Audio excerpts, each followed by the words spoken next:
क्या हुआ जब 6 साल की एक बच्ची चुपके से निधिवन में घुस गई और फिर जो चमत्कार हुआ उसे देखकर आपके भी रोंगटे खड़े हो जाएंगे। वीडियो में आगे बढ़ने से पहले भगवान श्री कृष्ण के सच्चे भक्त कमेंट बॉक्स में राधे कृष्ण अवश्य लिखें और इस चैनल को सब्सक्राइब करना बिल्कुल ना भूलें। निधिवन वो जगह है जो वृंदावन में स्थित है और कहते हैं आज भी रात्रि में भगवान श्री कृष्ण यहाँ पर रास लीला रचाने आते हैं। आज के समय में मथुरा वृंदावन जाना हर किसी का सपना है।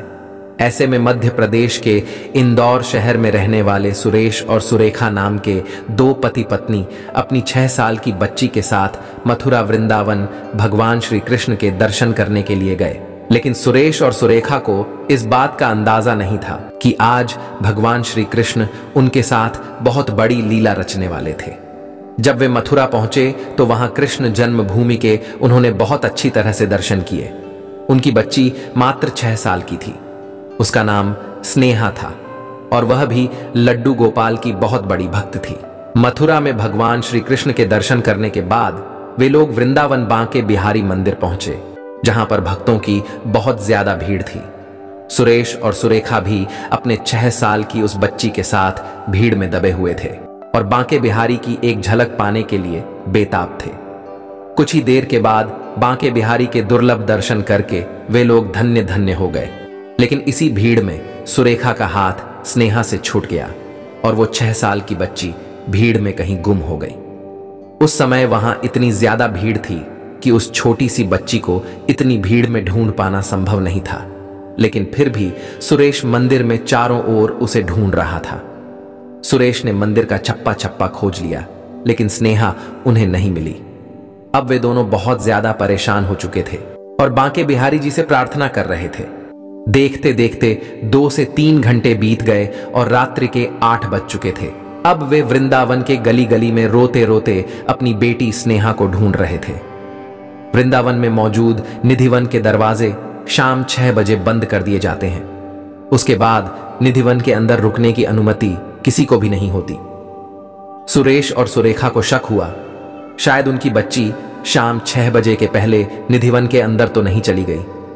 लेकिन सुरक्षा कर्मियों का कहना था कि निधिवन के दरवाजे बंद करने से पहले हमने अंदर अच्छी तरह से देखा था, वहां पर कोई भी 6 साल की बच्ची नहीं थी। सुरेश और सुरेखा अब उम्मीद हार चुके थे, क्योंकि लाख ढूंढने के बावजूद भी उन्हें उनकी बच्ची स्नेहा नहीं मिल रही थी। देखते ही देखते जब रात्रि के 2 बजे तो वो निधिवन के आसपास ही अपनी बच्ची को ढूंढ रहे थे। लेकिन तभी वहां एक बहुत बड़ा चमत्कार हुआ। अचानक से निधिवन के अंदर से बहुत तेज घुंघरू की आवाज आने लगी। ऐसा लग रहा था मानो रात्रि 2 बजे भगवान श्री कृष्ण गोपियों के साथ रास लीला रचा रहे थे। तभी सुरेश और सुरेखा ने देखा कि उनकी तरफ एक 20 साल का नौजवान लड़का एक छोटी सी बच्ची को लेकर आ रहा है और वो बच्ची कोई और नहीं बल्कि उनकी 6 साल की बच्ची स्नेहा थी। उस नौजवान के एक हाथ में बांसुरी थी और एक हाथ में स्नेहा। उस 20 साल के लड़के ने सुरेश और सुरेखा से कहा कि ये छोटी बच्ची निधिवन की झाड़ियां में खो गई थी। मैं तुम्हें इसे सौंपने आया हूं। और 8 घंटे के बाद उस बच्ची को पुनः पाकर सुरेश और सुरेखा बहुत ज्यादा खुश थे। उनकी खुशी का ठिकाना नहीं था और जब पलट करके सुरेश ने उस व्यक्ति का शुक्रिया अदा करना चाहा तो वो 20 साल का लड़का वहां से गायब हो चुका था और उसके बाद निधिवन के अंदर से पुनः तेज घुंघरू की आवाज आने लगी थी। अब सुरेश और सुरेखा समझ चुके थे कि वो 20 साल का लड़का और कोई नहीं बल्कि साक्षात भगवान श्री कृष्ण थे, जो आज भी रात्रि को निधिवन के अंदर रास लीला रचाने आते हैं।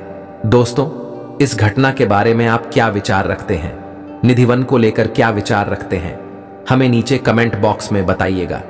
वीडियो अगर आपको पसंद आया हो तो आप वीडियो को लाइक जरूर करें।